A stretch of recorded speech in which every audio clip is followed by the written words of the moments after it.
వాటి మనం పొద్దాగా మనం ఉపవాసం ఉంటాం. ఎందుకంటే ఈ ఉపవాసం గురించి మేము ఒక్క నిమిషం చెప్తా.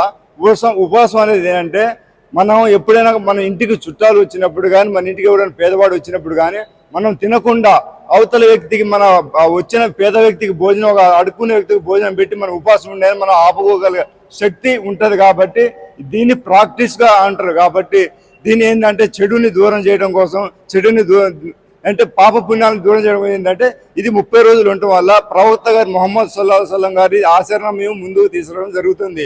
ఏదైతే మన హిందూ సోదరులు కూడా దీనికి మాకు ఈసారి చాలా మంది కూడా ఇఫ్తార్ పార్టీలు ఇస్తారు. ముస్లిమ్స్ అనే కాకుండా సహరీలు తెల్లారుజామున 5ంటికి కూడా భోజనాలు పెట్టేయడం జరుగుతుంది.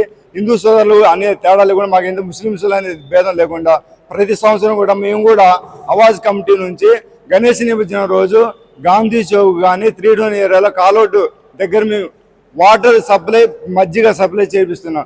అందువల్ల ఏంటంటే మనం ఖమ్మం పట్టణంలో ఇంతవరకు మత కల్లాలే అంటూ ఏమి లేదు.